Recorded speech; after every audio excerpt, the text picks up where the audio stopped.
Welcome back to another edition of Irish Illustrated Insider Post Blue Gold Game Edition. I'm Tim O'Malley, joined by Tim Priester of Irish Illustrated and Pete Sampson of The Athletic. And the two of you were in the press box. I was in the friendly skies. Thank goodness my internet connection worked for Peacock to view the 94th annual Blue Gold Game. Before we kind of get into the format that I thought was really cool, I wanted to turn over to you guys for your initial impressions. Pete Sampson, who stood out to you? You could bury the lead if you want to. We'll eventually get to those three guys. But who stood out to you besides those three guys? Are you talking about the inside linebacker Yes, rotation? Yeah. that's a good one. Javier looked good. Um, I would say that Jared Dawson looked good to me on tape. I'm trying to think of guys that outside of quarterbacks.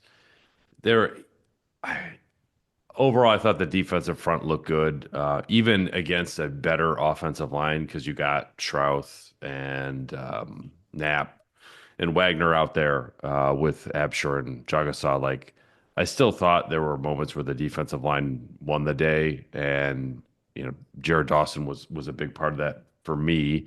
Um, Eli Raridon didn't just stand out in the spring game. I thought that he may have been like the spring ball MVP of Notre Dame. Like He I, looks different. He does look different. I don't know if there's nobody on the roster that to me made a bigger move than Eli Raridon over the last 2 months. So those would be two guys that would be worth mentioning outside the quarterbacks to me, who I think will impact this season. Like Yeah. Elijah Burris, Carson Hobbs, like great.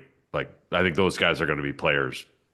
Whether they're players in 2025, I have no idea. But I think Eli Raridon as a heir apparent as a quote unquote Notre Dame tight end. It's not something I necessarily thought would happen. And I think Jared Dawson could be the biggest hit of the grad transfer class at Notre Dame. Those would be two for me. I would, as it relates to Eli Raridon, I'm still going to be, in the mindset of okay, let's see it. I think he's got all the skill in the world. We've always thought that. But I'm still going to wait on that a little bit. But I mean, to go to the game and the number one offense comes out and Wagner and Strauss and Knapp are on the field, it's like, oh my God. And then we knew that Sullivan Absher was dabbling at center, 6'8", 320 or 318 or whatever he is. I mean, that's He grows every time we have a podcast too, which is yeah, well, no, that's what it says that's what it's written down as. But I mean, it made a huge difference. And it almost, the second offensive line, I thought did some really good things as well. Collectively, I don't know about individually. Man, Jagusa is just going to be great. yeah. He's just going to be great. And my question is still just finish tail of the tape, another monstrous effort. I think Jason O'Neill still has to. There's a lot to prove there. He encountered a bunch of double teams. Everybody gets beat on double teams pretty much. But like Jagus overwhelmed him. I didn't think Onye played. I mean, it was the opposite of last Saturday for the Jersey scrimmage. Yeah. So my one question coming away from the defense is still interior defensive line, even though I'm not optimistic about the candidates that they have there, I including Jared was Dawson, as Pete says. I was surprised. I figured Onier had to get his sea legs all spring. He missed a lot of time. I know people said he got to work out and stuff, but he stopped playing football week 5. Notre Dame was developing his football players through January 20th that he could not. So, yeah, I mean, last year you mentioned, I thought you were going to say you meant last week that I didn't see. I thought you meant last year during the spring game when he was taking Tai Chan for a walk on every play. But this was Oh Charles no, Jogasa. It gets a little harder when you're, yeah, when you're no, it involved in does, and those yeah, situations. he faced some double teams. And I look, if we're going to say, hey, he was great in the Jersey scrimmage, Then you had, yeah. you got to point out and say that he didn't play. I didn't think he played well in the Blue Gold game for what I that thought but potential player for this year, obviously, because we have to see Jalen Stroman in August, but Luke Talich obviously played yeah, well in the Blue Gold game. He shows up. I think the best news for me there is since we've seen Stroman on tape is Luke Talich. There's a rotation. They want a rotation at safety. You're not gonna. It's always going to be Xavier Watson and Don Schuler doing every play, and they lost Xavier Watts, so they probably need a rotation next to a Don Schuler. I think it's great that you have two safeties you can probably count on there. From the other part of the depth chart, every time we watch Preston Zinter, he does well. Obviously, there's 4 linebackers that are better than him on this team that are veterans ahead of him, but Preston Zinter always shows well. Pete, I got to give you credit on this one. Nolan James, he reminds me of one guy, and it's Aeneas Williams. Nolan James Yes. is a bowling ball with knees to tackle out there. And I know he was going against twos and walk-ons, but he's going to do that to other people too. Nolan James allows Notre Dame to say, we are not paying a third running back this year. And I know that's the sad reality of football, but when someone says, I'm going to transfer, you got to give me more money, they'll be like, okay, good luck to you, because we have somebody else that can come and fill in later on. I thought he ran well. I had given up. I'd like to see Ben Minnick stick with the program because I think he could be a good special teams player for Notre Dame. They lost Max Hurlman in that way. He's a guy. Minnick worked his way into the starting lineup in the playoffs for special teams. I think that would be good if he could stick around. And then we have a question on him, so I don't want to get too far into it. But the other side of the depth chart, I think Priester and I have both thought Jack Larson just didn't look big enough to be a Notre Dame tight end. He's a good football player. Like when Jack Larson's out there playing football, he's good at 11-11 on football. And I know that's different than having Mitchell Evans and Eli Raridan as an imposing tight end, but hopefully he can find a niche in there. And Pete, I think Carson Hobbs could force his way into playing time this year. I just think he's a confident, athletic player. The good news is 4 years ago, you'd be like, well, that guy has to start, right? Because they wouldn't have the corners to start. But now it's like, well, how can he start? You have the 2 best. You have some of the best returning corners in the country. I'm not sure they're the best 2, but yeah, I mean, look, somebody's going to get hurt somewhere, and that's where, for this year at least, the guys like the Burris, the Minnick types, or I'm not Burris, Hobbs types, they're like, okay, Nolan James as well, if RB4 leaves, we've got Nolan James here, no problem. Those are, I think, bigger depth pieces, but I think Bryce talks about this all the time. Like the roster keeps getting better, and I don't know if it's better at 1 through 22 than the last few years, but I do think it's much better 28 through 51, 55 or whatever. Yeah. They've got better players in reserve now than they've had in the past. Keaton Young has to play. And so I think my personal opinion, again, I think Jabron Payne's going to be the odd man out.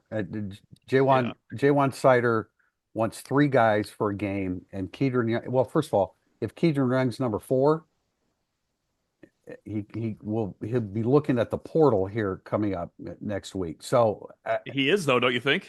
Number 4? I think they're going to choose him ahead of Jabron Payne. No, Aeneas Williams is number 3, though.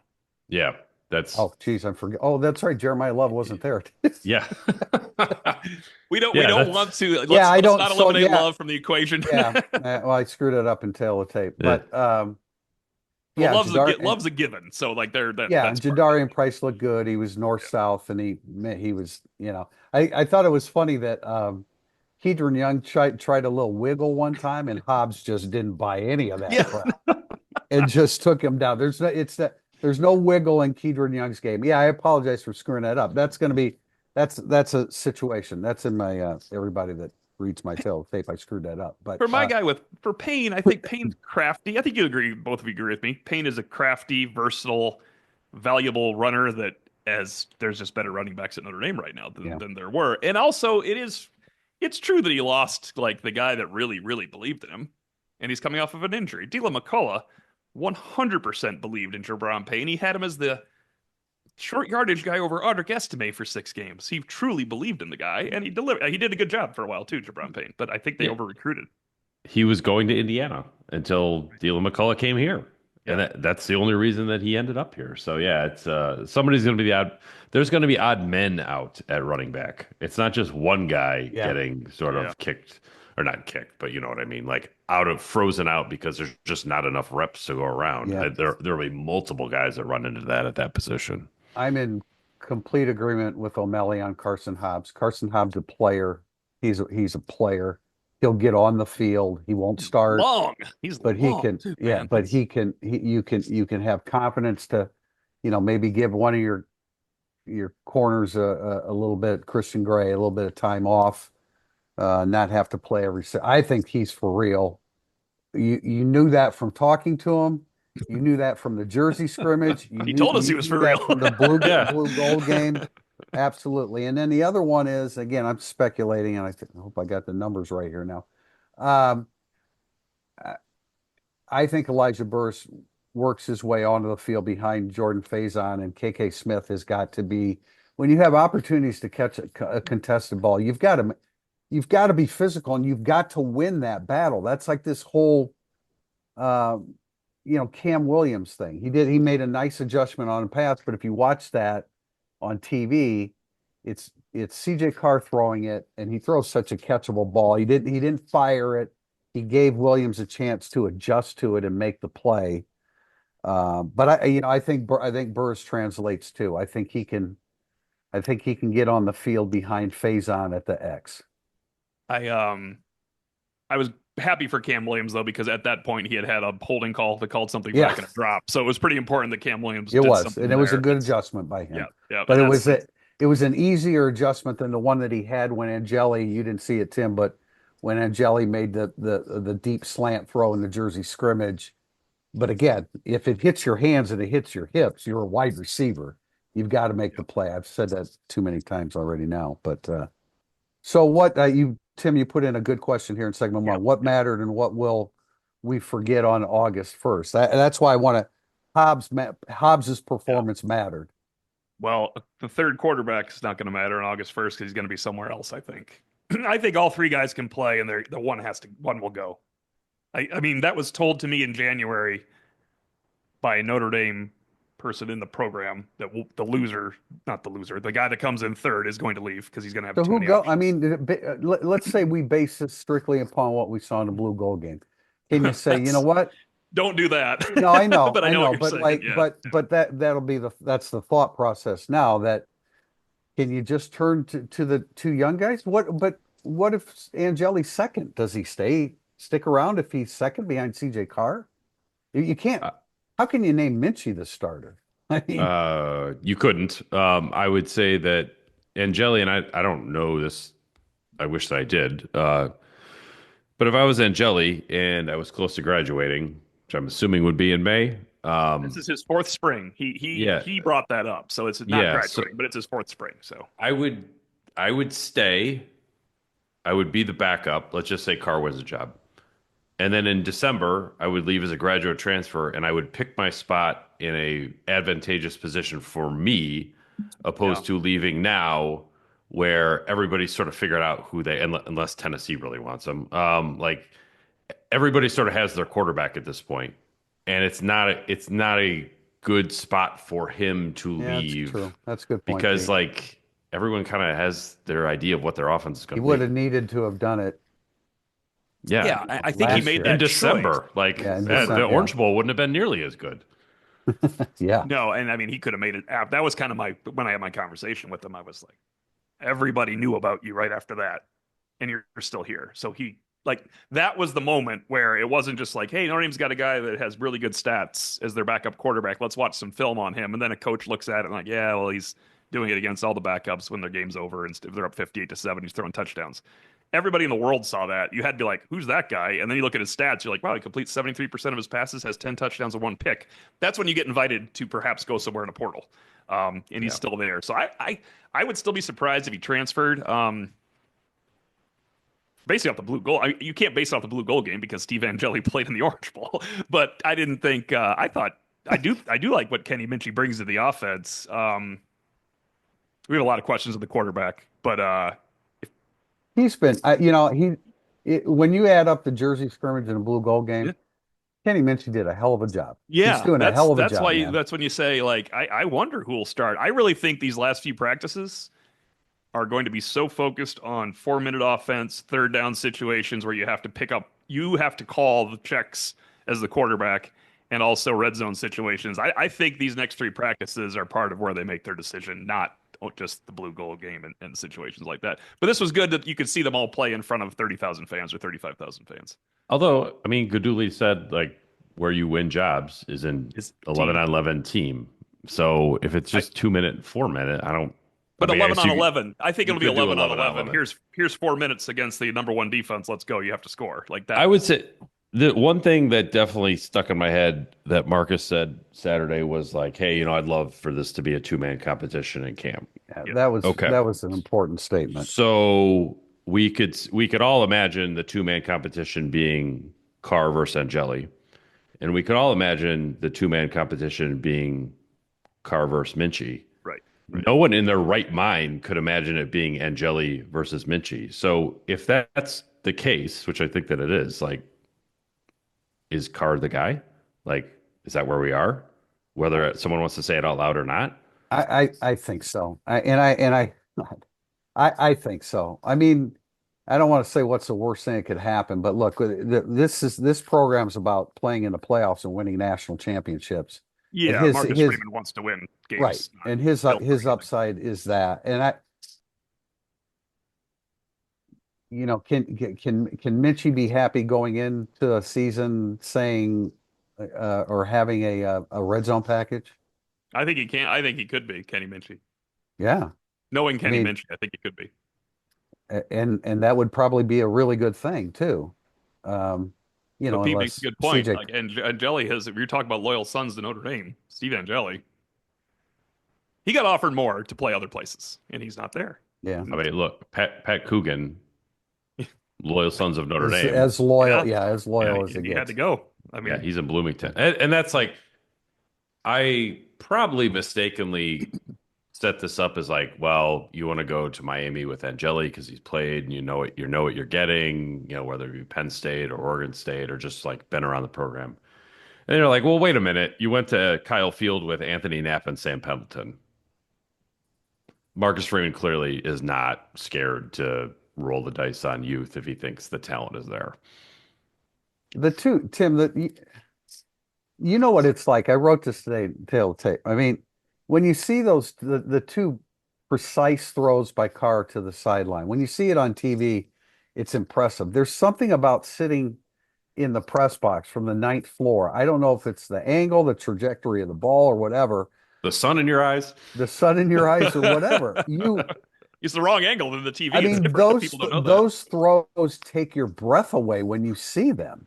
Yeah, Oh and there was yeah. Don Schuler was involved in the coverage. That's why, like, I kind of dismissed the last touchdown throw. I mean, people are glorifying it on the broadcast. The touchdown throw at the end of the game, it's like there was a busted coverage. If he missed that throw, that was the biggest thing that happened in that game for a quarterback. You can't miss that throw. Well, and the other The thing, passes to Bauman and Larson were gorgeous. just unbelievable. The other thing, and Drew Mentok pointed this out, and it was how quickly he gets rid of the football when he's throwing in the flat, which gives the run, whether it's a running back or underneath receiver, a chance to get a shoulder squared sooner. And now you're getting upfield. Oddly, Angeli did not. I put this in my film review. I thought Angeli was the one that was slow on one throw on a hitch route underneath that it cost his outlet. It was it scrap? It wasn't scrap. It's on the. It's hard to explain this because you guys watch from a different angle. And well, no, you've seen the TV tape now. Yeah, yeah. It was a throw into the left boundary, and I was like, he was open for 1.5 seconds before that ball got there, and I didn't even know where else you'd be looking for that because Yeah. the receiver just crossed and he sat down in the middle of it, and I was like, that's got to come out for Angeli. That would be how he would win this job when Well, everything is exactly what you there's want. another person on the beat that stresses his lack of quickness when it comes to delivering the football. How about Mitchie's read option keeps are just Tim, you saw the replay of the game. It fooled the cameraman one time. Yeah, no, he got me. Yeah, Yeah, the shot right, and it happened to me a couple times while I was in the press box, and I'm using my binoculars, so it's a little bit focused on one spot. But his fakes when keeping it, and he makes a quick decision, and his initial step out of it is a burst. It's really, really impressive. yeah. I thought Minchie when Pete said Eli Raridan was number one for him this spring from a different level of possibly a different level of depth chart. I thought Minchie made a pretty big move this spring too. Did you enter thinking Kenny Minchie would impress you as much in the Yeah, jersey and blue I gold did game not. I enter the did, I spring? didn't Yeah. I didn't consider him a serious contender for the job when And now spring it seems started. right. Now it's Seems like like, well, okay, I was definitely wrong on that one. It's Yeah, good. See, that's the way I feel. Yeah. He did a I will yeah, say great there was spring. one throw. I haven't read tail of the tape yet, but like Tim, I don't know if you saw this one. It was a deep shot, kind of a sideline fade ball to Will Pauling, yeah. where I felt like Pauling kind of like screwed up the route a little bit. I thought he did. Like, He like was a he like he used the sideline as a force field as opposed to the sideline. Like he yeah, almost it was like the cornerback is inside leverage and outside I've got 3 yards to drop in a bucket, and Minchie dropped it in the bucket, and then Will Pauling sort of ran by the bucket. But it was just like it was a really nice deep shot that was like an incompletion that should be checked as a completion. So I think yeah. Priester, you mentioned like Minchie was better than 6 of 14 or something. Like that was one of the passes he threw where I'm like, this is actually a Yeah, positive for him, not a Yes. yeah, negative. Like that's a great point. That's the pass. That pass was better, quote unquote, than CJ Carr's easy perfect touchdown pass down the Yes. left Yeah. rail to Southall because you can't miss that throw if you're a Notre Dame quarterback. So yeah, and actually that was I watched that on Peacock. I was like, oh, Minnick had decent coverage. That ball was pretty well thrown. That might have been on Will Pauling. When you watch Yeah. things back on replay, you really do get. We have a lot of questions on the quarterback still, believe it or not, and also the transfer portal. We should work in, let people know that transfer portal will be ending next week. So that's when we should work in as many questions as humanly possible on the transfer portal. Otherwise, we're just guessing. And then we'll have to guess some more when we don't know what the roster size is going to be. Looking to upgrade your wardrobe? Founded by Notre Dame alum Go Wang, you've seen ESQ's custom clothing on the player walk and all of your favorite players and coaches. With more than a decade of making the best bespoke clothing available, ESQ will help you look and feel your best. From a perfect fitting suit or sport coat, shirt or bomber jacket, or that perfect tuxedo for wedding season, check out esqclothing.com and book an appointment to upgrade your wardrobe today. Mention Irish Illustrated and get 10% off your entire purchase. That's esqclothing.com. We'll be back with segment 2, Burning Up the Boards. one. Segment 2, burning up the boards. We start with a question from ND Yinzer. Does Carson Hobbs force his way on the field this year in some sort of dime look? Side note, Mike Mickens continues to show what an elite evaluator he is. Man, that is a true statement. He knows how to find guys that know how to play corner, doesn't he? That's just one of those things where you're like, who's going to be the defensive coordinator? I don't know, but Mike Mickens better be the defensive back coach and they're recruiting people because he's really good at it.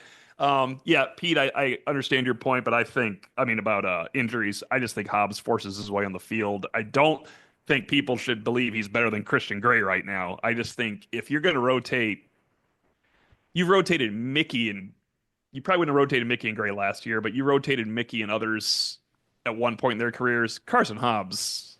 There's probably some value in rotating Carson Hobbs in at field corner and backup nickel, and as stated here by Yinzer, some sort of package where you have 3 corners and 3 safeties on the field, which is a dime, of course.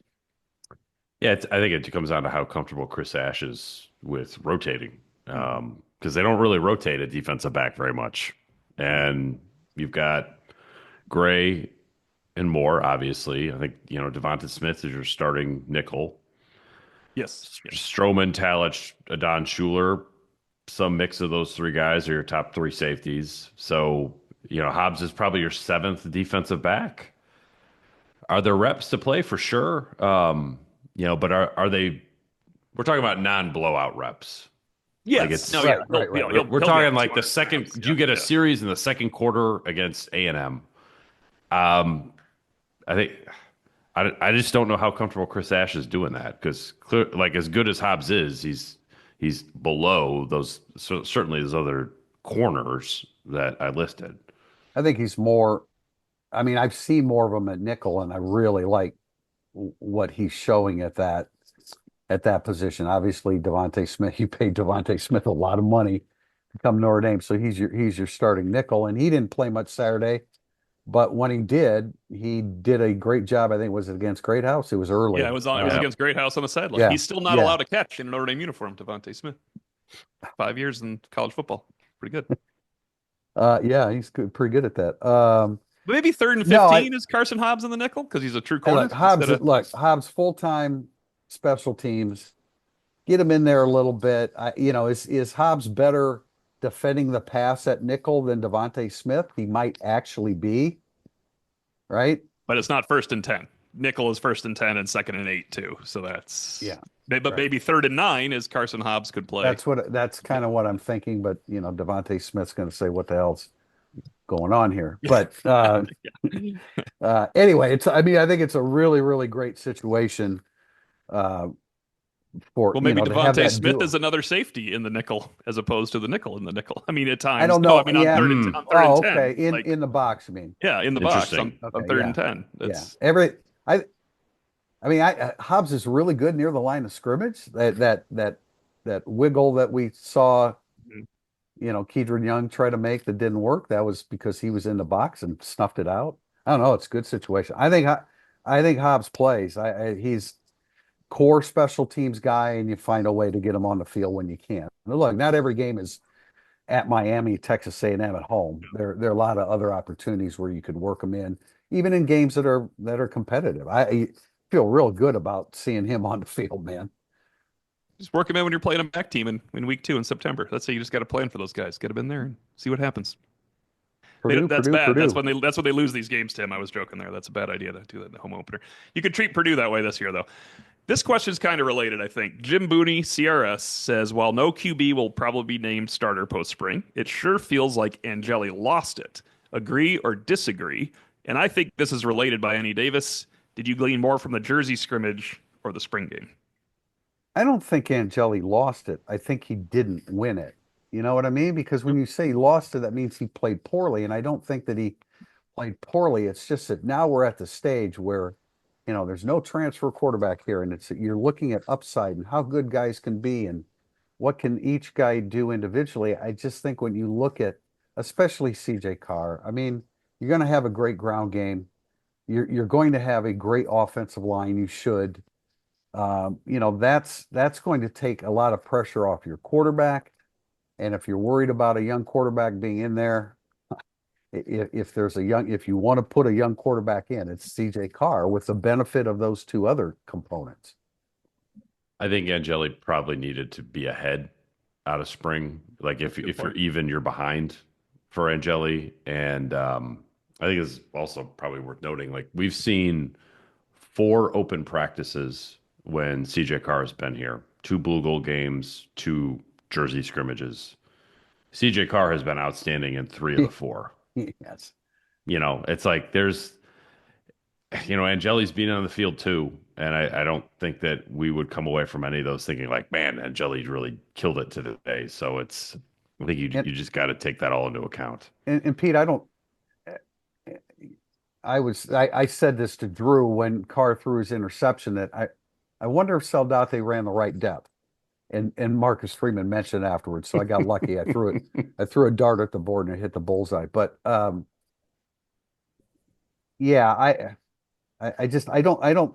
And then as far as what's more important, Jersey scrimmage or Blue Gold game, I would have said Jersey scrimmage hands down until we just saw the game 2 days ago. I think last year the Jersey scrimmage was more informative than the Blue Gold game. Yeah, no, I agree. But because Marcus Freeman's so damn good at his job now, he set up a situation where they had a bunch of injuries and a bunch of key players not playing, but it was one of the most compelling Blue Gold games I've ever seen.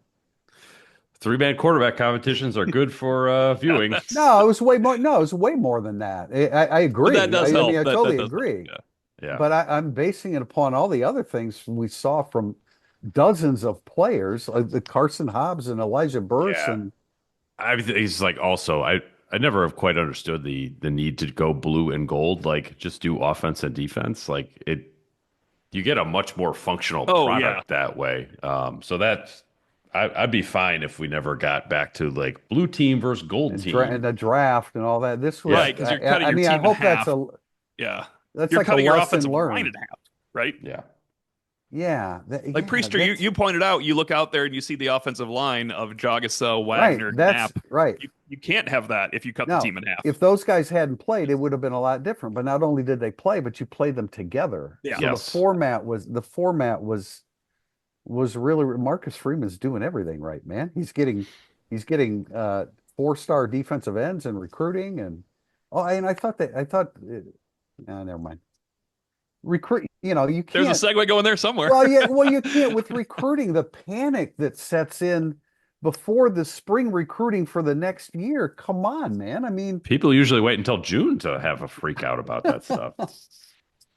Well, June makes sense because there's nothing going on, and you should freak out about something. You might as well. There's no season going on. You would think Notre Dame would have earned some leeway in January through March, probably, but No credibility, no benefit of the doubt. no benefit of the doubt for that team. So coming off a national championship run, what's wrong with this program? Question Jeremiah from Smith's hard to guard, darn it. yeah, a couple questions put together again. CMU Pens fan is Eli Raritan the most improved offensive player in the weight room from what you have seen in spring practice? And then from Joseph Ramus, I think Jack Larson flashed real nicely Saturday. He may not have the height, but he plays with a really nice aggression and intensity. How confident are you that he can be tight end two behind Eli Raritan? I mean, the first part, I just thought Raritan played like he looked, like he's always looked, like he's always looked phenomenal. And then when the game starts or the practice start, you're like, I guess I feel like he should be more athletic than he No. is. And the Jersey scrimmage combined with Saturday, you're like, oh, okay, he's playing like he looks, and that is a big step for me. So I've been like Priester, probably Raritan skeptical over the last couple of years because it's just like you see the guy and then you watch the games and you're like these things are not lining up like they lined up on Saturday. So that's big. On the Larson part, I I mean he's undersized. Your tight end two is are we talking about him as a backup or are we talking about him in 12 personnel? Because I'm in talking 12 about him. I'm personnel, talking about him as a guy that could contribute that I didn't think would contribute at all this year. Where now I think he's got a value. yeah, I mean a value probably more ST. It's like because in 12 personnel, being undersized is a killer because Yes. you're there to run block, not to catch feathery CJ Carr delicate passes. I guess you could do that too. Maybe Jack Larson is the Robin Weber of this team. So we'll see. I don't know. It's just like you brought in Ty Washington for a reason. Yeah, to block. I agree. I agree with that. I just thought Larson is one of those guys where for a year, full calendar year, I didn't even consider the fact that Jack Larson would break into something. And then I watch him catch the ball and run through guys that are, admittedly, he's supposed to run through the second and third string guys, but he does it too. He didn't go down in a heap. Jack Larson looks like he's out there playing football. I can't believe he's 250. Is he 250? It's like he wears that pretty well at 6'3".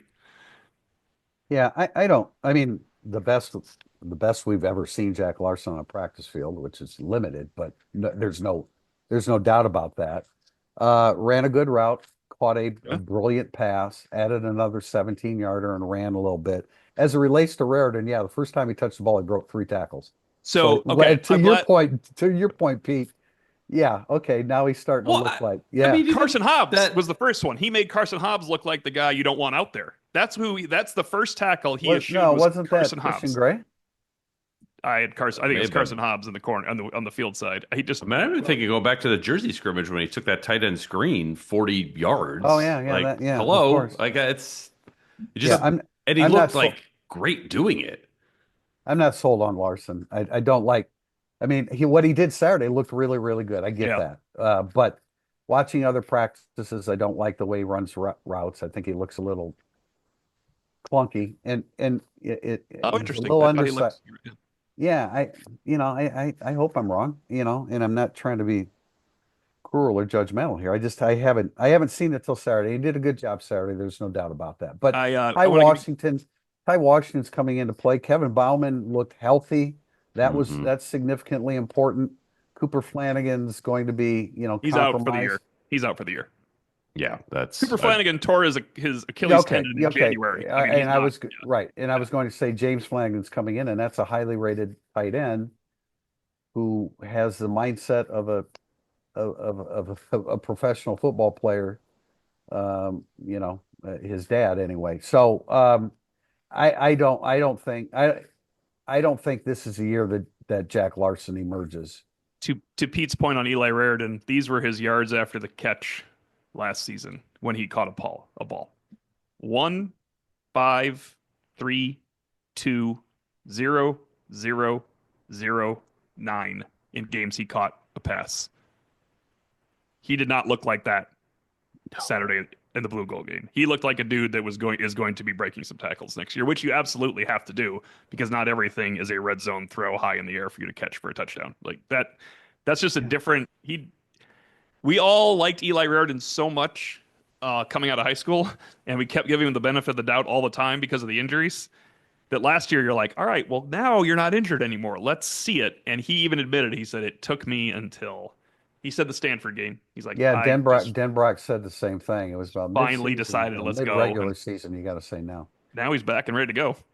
I mean, I think I'm excited to see him this year. Where I used to think, why are we talking about I mean, Eli Raridan all the time? that's as great of a tight end body as you're going to find. And Notre Dame's had, I mean, They've had some good ones. they've had some great ones. Not, I Kyle mean, Rudolph, just not, looking body out yeah, there. not only production wise, but I mean, just great tight end physiques that you want out there. But man, Eli Raridan he's a freak in that sense. He was great. I hope he keeps it up.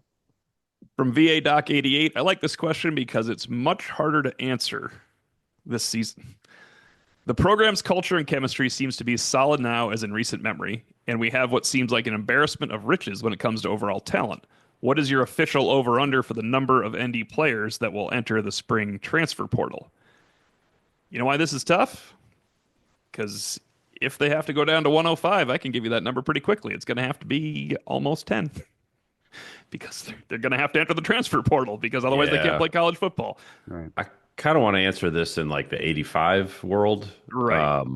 So I'd put it at 5. Like I think there's at least 5 juniors / sophomores who would look at the depth chart and be like, well, this is not happening. And it's not going to happen here. And that's okay. That's, that means, again, the depth and the talent on the roster, not everyone can play. It's not happy camp. So I'd put it at 5. Is there a position group, Tim Priester, besides tight end, because they don't have to lose a guy, that doesn't lose a player? I think they'll lose a running back. I think they'll lose a quarterback. I think they'll lose a receiver. An offensive lineman is just, it would be Well, lower. you've already lost your offensive That's true. lineman. You've already lost your offensive Right. lineman. Probably. Okay. I think like on the defensive line, it's kind of a feeding frenzy there now. I mean, I don't know that anybody's discouraged about where they stand because you got a lot of guys that are rotating in there. Maybe Defensive, linebacker, they could lose one because they're so good. At yeah, the they we could. talked about. Yeah, they could. The safety group is so young. I don't think that you're necessarily losing anybody there.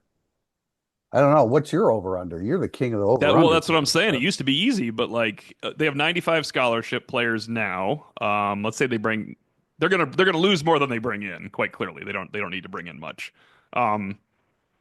I say it's over 5 of the scholarship guys. I also think, I mean, at least you could have an offensive lineman get pitched out.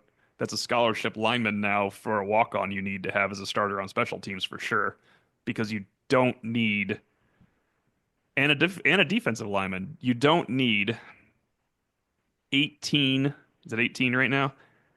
It's 21 defensive linemen right now, including incoming freshmen. You're not going to have 21 defensive linemen. You need special teams walk-ons that start for your team instead of that. And you might need 15 offensive linemen, actually. But I still think they could lose an offensive lineman. They're 15, 16 offensive linemen.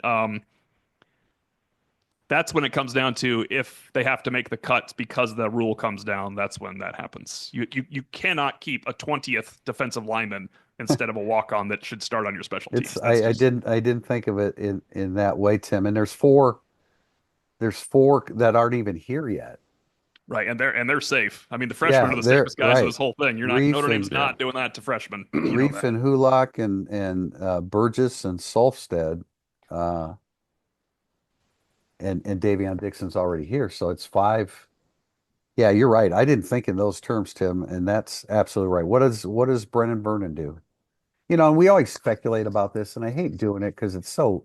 It's now part of our jobs, though. Well, I realize that. Yeah, we will. I mean, it's callous. You feel like it's callous to do it, but what we also don't know is somebody like that hey man, I'm getting closer to my Notre Dame degree. I'm just gonna right? hang. I just want to hang with it, or But then you might not be on the roster. well, that's true. That's true. But at this stage, when you get into when you become an upperclassman, and everybody's a different situation. This is all. I mean, we could spend an entire podcast just talking about this. Yes, for sure. We probably should in next week because that's when the portal comes out. So, Have Pete, you I would have, say have you guys ever thought about doing a series on every single Notre Dame player in the summer? Hey, A good way that's a to good address idea. this. That's a good I just sent idea. a text about that. Yeah, no, it's a weird world. I do hope that I know there's a chance that if the rule 105 rule passes, you could have a season or two where they're grandfathered in, so you're not Right. cutting 13 people. That would be the NCAA making total sense. Well, it wouldn't be the I think NCAA. that's It would going be to happen, don't you? I think they're going it grandfather. should. Is Yeah, the SEC still holding out against that? And why would they be? I don't know. Yeah, I don't get that. I But don't. you I should do don't. that. You should definitely do that. That I don't doesn't make get that at all. We have a question from Irish DL. During the game on Saturday, Jason Garrett stated a few times that Notre Dame would play more zone defensively in 2025. First of all, is that correct? And if so, why would they play zone when they have so many great athletes that can play an aggressive man-to-man? I wanted to include this before Pete gives us the stats on zone. By the way, it's awesome that Notre Dame and Purdue played the most zone because Purdue chose to play a 10-man Most zone, which man. is weird. Yeah, most man, excuse me, the Yeah. most man last year. It was Notre Dame and Purdue played the most Yeah. man last year. Purdue played And with 10 guys. that's like With one guy it's not wandering around It's all the 25 way in the yards from back the yeah. playing ball. zone by That's why himself. man didn't work. They were only playing with 10. It, Who I is mean, covering the slot? what a mess. I mean, Notre Dame played a lot of man last year, but I think there's this misconception that they played like 95% man. It was like There is a Yeah. misconception with it's like that. And it's 55% or 65%. So like if you go 50-50, then suddenly you're playing a lot more zone, but it's not like you went from 95-5 to 50-50. So and like why would you play less man? Because you just removed a two-time All-American from the back of your defense. Like Xavier Watts figured a lot of stuff out, as Marcus Freeman has said. And I like Adon Schuler and Devonta Smith could be really good, and they've got nice corners. We're talking about the National Defensive Player of the Year. It was a two-time unanimous All-American. Like he just made everyone right. And if you don't have that player at the back of your defense and you're playing man, like if somebody's wrong, that's kind of you're in strike up the band territory. he's 4 inches shorter than Kyle Hamilton, but I swear that he covered the same kind of ground that Hamilton did, Yeah, right? he was Yeah, fantastic. He's a you were to fantastic be. college player. He was a fantastic college player. Just outstanding. I mean, Xavier White. We should not forget that when we go Yeah. position by Why position. why does everyone else play more zone? Because they didn't have Xavier Watts. Although I Well, do no, want to say one thing on the topic. All right, you know what great athletes can do also? Excel in zone. Yeah. Great yeah, athletes can play why good zone not? coverage too. They Yeah, do it why all the not? time. Yeah. National Football League teams play zone all the time. Yeah, and plus down and distance a lot. You don't want to be in man in Right. some down and distance situations. You adjust yourself into a zone to make sure that the ball is completed underneath Hmm. the yard marker for the first down. So yeah, Peter, you make a good point. And quite frankly, I'm kind of guilty of that. I didn't think they ran 95% man, but I was kind of guilty of thinking that it was a little bit overblown more than because look, we've got so many things to watch. Yeah, I mean, with Chris Ash coming in, running more zone, you want to look for it more, but there's so much to watch individually and collectively that's for us to determine that in one sitting. Yeah, we want to do this one. I was like on the zone stuff. I would just say like I put this in baseball terms for you. I was thinking of you, Priester, on our previous podcast I wasn't on. Like if zone is your changeup pitch, like you can be better at throwing it. And I think that's probably what Notre Dame is going to be. They're going to be better at zone as a changeup than maybe they were last year. That doesn't mean you stop throwing fastballs, which in this case is your man to Yeah. man. No, that's a good way of putting it. By the way, you know when I learned how to throw a changeup? When I was in my 50s throwing batting practice to high school players. I was going to say 1997, but I was must be getting close there. No, like, when I was, growing up throwing changeups, you're just giving the hitter a better chance to hit the Just ball. a slow ball. pitch. Threw it underhand. Yeah. But I learned how to throw a changeup and really enjoyed it and wish I had had it in my arsenal way back when.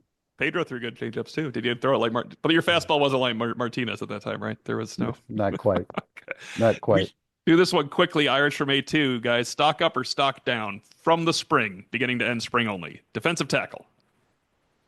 Pete, Up.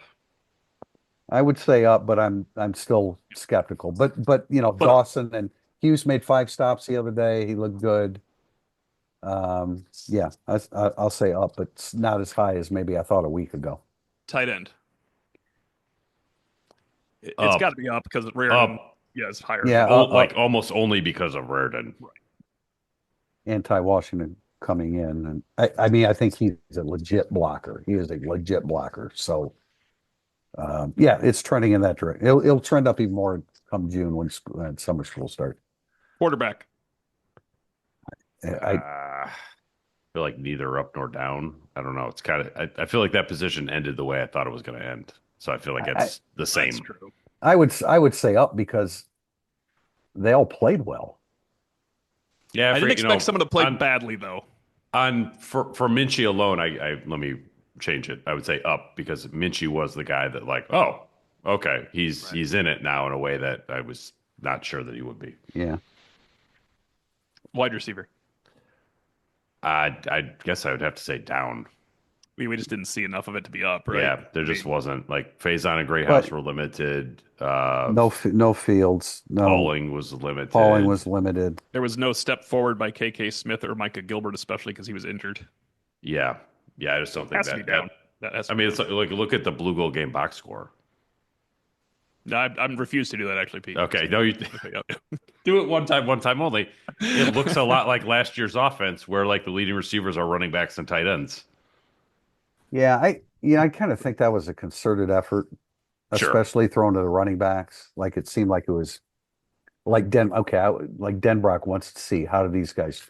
CJ Carr throws. I mean, he throws the best short pass. It's measured, it's quick, it's on target, it's feathered, it's. He should be the starting quarterback. What about Feathered Angels are playing trumpets as he releases it. It's really remarkable. I don't know if the TV broadcast picks that up. Felt I needed a cigarette when I was watching him throw. It was just oh man. Safety is definitely up. Yeah, that's a big up. Without Jalen Stroman, so that's like double up in some ways. And then kicker. Well, kicker. I wide left and short. In tail of the tape, I said Burnett's first attempt looked like the people that came out at halftime that were attempting to kick the football. It was the worst kick I've ever seen by a good kicker. I was like, "What are you doing, dude?"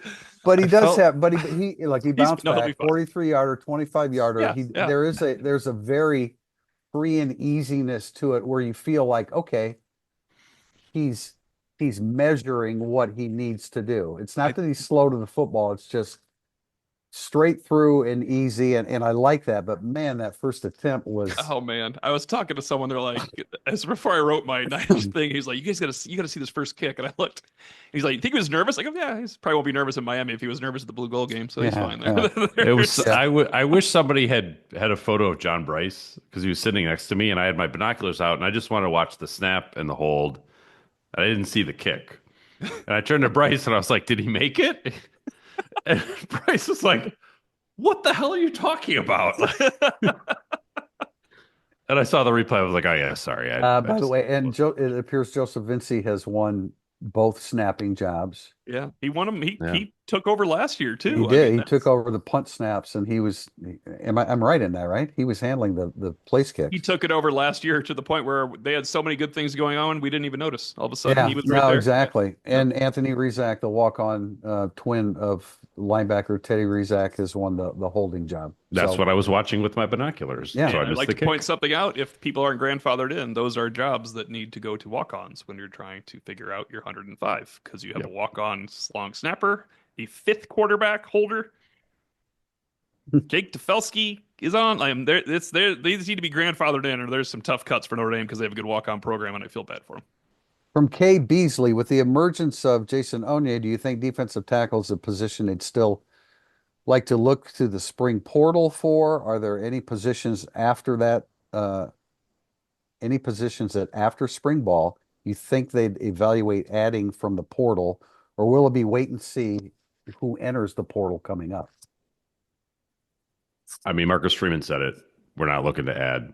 And as long as they don't have a stunning portal departure and Yeah. like someone clearly you're like, whoa, I don't think that they'll add anybody. I think they'll add a tight end if they lose a tight end, but I don't know why they would lose a tight end. Yeah. Does that make sense? I mean, for numbers, you would probably add a tight end if you lost a tight end. Yeah, this is all new territory, man. I mean, we can throw out opinions, but let's see what happens, who goes into the portal, and then we'll discuss that, further on the podcast that comes after that. We kind of included this because the emergence of Onyé, I think it's the presence of Onyé, and as Priester said, the emergence of Onyé still has to happen in August. But the fact that he's on the team is the spot that they were going to need in the portal if That's a good call. If he wasn't on the football team. That would have been a problem, I think. Yeah. Yeah. I would say you're not finding a better version of the Jason Onyé player in the portal than what you have already on your roster. It's so hard to get, quality guys like that. Tim, what'd you think of Sean Sevillano? I think he moves well for 341 pounds. Man, nobody's doubting that he weighs 341 after No, they're not. seeing him in person. I'm sure Like a that's reverse Jack Larson. Was that sure I'm sure was that's the accurate. best L. Washington quote of the spring when someone goes, he moves well for 341, and he just stops and goes, he 341, he better not be 341. Like he was unaware of the listing of his defensive tackle. Yeah, no, he looked it. He does. But he was mobile. He did things. He made plays. He moves well for 331. That's how about a 305-pound D end in Armel Mukum? I don't know. There's a 255-pound defensive end you liked during that game. They were at number 42 that might be taking over a. Cole Mullins can play. Yeah, Cole Mullins can play. It's going to be Armel really Mukum hard at defensive end would be on my list of things that happened in the spring game that will never get talked about again. Yeah, that's quality. That's you think that was a temporary move? Yeah, I think so. All right, well, throw him back in. Yeah, because he's needed more to compete a lot of on ends. the inside than he does on the outside. So, yeah. Double question here, and this is what Pete was about to say. If there is a major departure, Mother Tucker 1, what potential portal departure at this point could be destabilizing for next year? And kind of the same basic question from Italian Jazz. Who are the most likely players to leave in April that ND fans will lament or gnash their teeth? Is there a lament coming?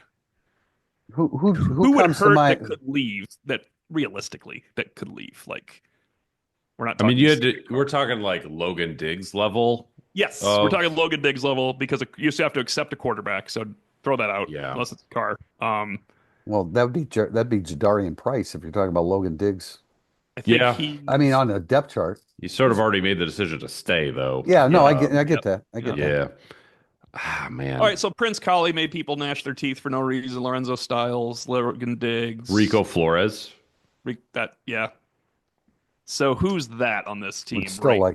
Still like to see him in Notre Dame uniform. All right, well, it would be one of the two running backs that's not Payne. If it's Williams or Young, fans will rightly be upset that they lost a chance to have those guys grow. Yeah, Kedron Young would upset a lot of people. Yep. A lot of people. Realistically speaking, I don't think you're losing a front seven valuable player. Like Jalen Sneed's made the decision to stay. Right. Sneed is that would be the guy. That would be like a Logan Diggs. Tui Halabaka has made the decision to stay but it's too emerged late last year. It seems. Do we know where people were asking about Kennedy Urlacher? Like some guys that didn't like, if they didn't play, where were they? Well, they probably have some kind of injury that we didn't. Yeah. We didn't hear about injury about 105 guys. Yeah, you don't have to announce why Kennedy Urlacher didn't play if you're Marcus Freeman either. I mean, it's just a guy that didn't. He's the guy that didn't practice. It's not a game. Right. I mean, Logan Thomas would be a bummer. Yeah, that'd be a huge bummer. I don't think it would be a bummer. I don't think he's inclined to, but no, just like somebody who's a little bit farther down the depth chart. But that's a good call and answer he's the got question. a lot of ability. Yeah, I don't know. This is a super hard question to answer because I think he's almost asking for us to say like Jaden Greathouse. Like that would be destabilizing. And That would be destabilizing. Yeah. I don't Uh, see anybody. I just don't all see right. that happening. Compared to beginning of the spring, if Carson Hobbs left, I would be kind of upset. That would be a Yeah. situation that would be a Yeah. big change. Carson I, Hobbs would be one. KK Smith, I don't know that I don't think that would shock hearts me. I would don't be think. broken by that, but he is junior year. Yeah. Good question. Burst generally plays the same, aligns where he aligns. I feel like they won't lose guys like they did the Collie, Buckner, Diggs, Styles year, where those are four of your top seven recruits that year, right? Right. And I think it's also like back then, the portal, I hesitate to use the term matured, but like back then, the spring and the winter portal windows were sort of like both crazy. And now everyone gets their work done in the winter. And so the spring, there's not, people have already spent their money in the spring. So it's Right. like, I don't think it's nearly as crazy in the spring now as it was then. So that leaves you more with like the guys at the back of your roster. And the depth that has been built, I don't think there's going to be when Collie left, well, yeah, okay, you're wondering what kind of alternatives you have, but excuse me, their depth is so good now that it would have to be a shocking player in order to, really create havoc. And to be a shocking player, there has to be a lot of money involved, and that money's pretty much always already been spent. Like, Been spent. Caleb Downs went from Alabama to Ohio State in January, like that kind of thing. I just don't think the money is out Been, there for it's that been now. picked pretty clean at this stage. It's spent. That did not help Notre Dame when that happened, when Caleb Downs. Who knew that Caleb Downs going from Alabama to Ohio State was going to really hurt Notre Dame like it did? It did. Or Quinshon It ended up being a Judkins. pretty big deal. Yeah, no, it did. It did, and that's what the expanded playoffs creates, those kind of scenarios. Question from Finn McCool. Should a backflip be worth 10 points in next year's Blue Gold I game? included that because I think he might have read 94 Things to Say. Have you seen a QB other than maybe Pine that could do a backflip like that from Notre Dame, Kenny Minchie? That was impressive, man. Did you see how is it Alex Whitman? I think it was Alex Whitman that wanted to come celebrate with them, and Minchie He's like, said, no, no, no. "Hold on, Did you I've see got." Angeli fake the backflip? That was Oh, it beautiful, was fantastic. and I Oh, don't I did like. not see that. Oh Yes, yeah, like yes. I don't feel like I know Steve Angeli that well, but to me that was a Steve Angeli type move. Yeah. That Oh, yeah, Pete, he goes like this to stop, and he faked a backflip. Just stood That's there. better than when he like tried to lift up Aeneas Williams after a touchdown run last year. It was like, no, yeah, it's a little. My shoulders are never, a little sore. never, never mind, never Yeah. mind. Yes, it should be Well, worth the 10 defense. points. And Priester, I want to do the scoring system next year for Freeman. Not for Matt Freeman, for Marcus Freeman. I want to be in charge of the scoring system, and goal line stands will cost more than whatever it was. That beautiful goal line stand, all of a sudden it was like 45-6. I was like, what? They stopped them. How is that? That was like, that needs more points. That's the only tweak. They held I need more points. Aeneas Williams carried it 5 times inside the 10 and didn't score. Yeah, the defense got like a half a point or something. It would be like, here, That's 20, ridiculous. 20. Yeah, you got Just 20 just more think if guys. like Stanford was awarded a win in 2012 after the goal line The stand goal because of line the scoring system. Well, Stephon Taylor actually had 5 carries. Oh So my God. That's good. That's good stuff. You want to Our, wrap it up, Tim? our final question from Jude NDJRS from One Foot Down fame. In honor of Scrap Richardson's flashing in the blue gold game, can I hear your top 5 best Notre Dame football player nicknames of all time? I don't care if the player was good or bad. I just want awesome nicknames. Pete, go Well, ahead. Shark is the best nickname, but and Bettis doesn't count. I don't think it's too famous for Jerome Bettis. The bus, sorry. Slippery Fox is good, right? Chris Ooh, Vick. forgot about that Slippery one. Fox was good. Priester, I'm going to Um, save yours for earlier. He was never called this, but Tenuta called Harrison Smith hayseed. AC. yeah, Hayseed, that stuck for a minute. That did. I believe Mike Mack called Carlo Calabrese's meatball during a broadcast, which should have stuck but didn't. So that was disappointing, but a great nickname. When I interviewed Carlo Calabrese's parents, they did let me know when he was a kid, his nickname was Hit and Run because he would go bounce off of walls and people and just take off. So he became a linebacker and he was called Hit and Run, running into things as a kid. That's a good nickname.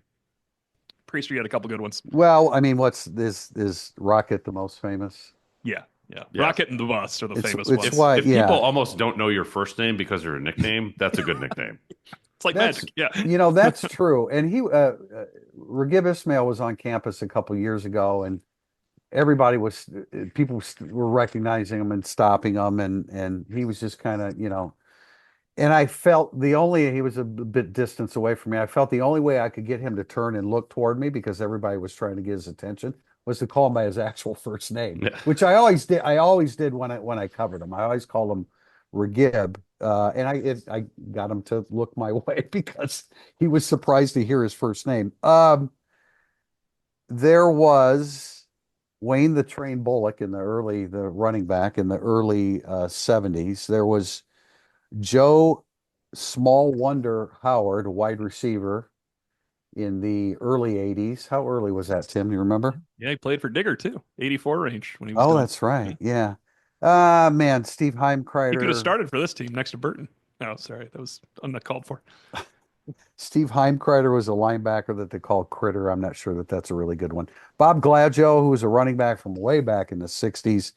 They called him Harpo. I think that was because he had curly hair, and it was a Harpo Marx reference. Most of the people listening to me right now don't know who the hell Harpo Marx is. Those are some of them. You probably got some more.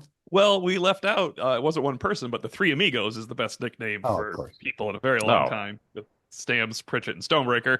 I don't know what Hunk Anderson's real name was, the coach from like the 1930s, but it wasn't Hunk. So that's a really good nickname for a coach. Hartley? Hartley was his first name. Well, Hunk is a good nickname right there. When I used to talk to Hartley, no, go ahead. Pete, you interviewed one with a kind of obscure one. Clint Cosmic Johnson was a nickname that was there. Ooh, did you interview Clint Johnson? I did, but I did not refer to him as Cosmic. Well, that was they're trying to force the rocket onto another guy, and that never works. No, but he was pretty damn quick. Yeah. And then if there's any quarterbacks listening from the Clausen Sharpley era, the Red Army had a unique nickname that we will not get into on this program. Goodspeed is not a nickname, but it should have been for Joey Goodspeed, the fullback. It's just an aptly named guy. That's a great name, right? Joey Goodspeed. Yeah, that's great. For a running back, it's as good as Stonebreaker. Yeah, Stonebreaker was an All-American. He wasn't that fast. I mean, he didn't earn the moniker. No, I mean like for a football player, that's a great name to have. Yeah, no doubt. Regib Goodspeed Ismail. Yeah. Somehow you made him sound slower. Yeah. Fastest player I've ever seen in Notre Dame uniform, and I'm not sure that I'm going to live long enough to see someone faster than that. No, because the guy. Well, apparently you've seen someone faster than Jeremiah Love. We just didn't know. Carson Hobbs. Yeah. Carson Hobbs tells us it's him. So I need a race to believe that, because I've seen Jeremiah Love run against other people, and he's faster than them. We better wrap up. I got to fix my mistake I made in tail of the tape about the running backs. All right. On that note, we will be back Thursday after Priester fixes tail of the tape, but we'll probably talk a little more Blue-Gold Game before we get into the off season. Actually, by the time Thursday, April 17th rolls around, there'll probably be a portal entry that we have heard about from Notre Dame and other places. I would assume at that point. When's it end? We need John Bryce on here. April 25th, 25th, I believe, yeah, is the end of it. Until the 17th, for Tim Priester of Irish Illustrated, Pete Sampson of The Athletic, I'm Tim O'Malley. Thank you for listening.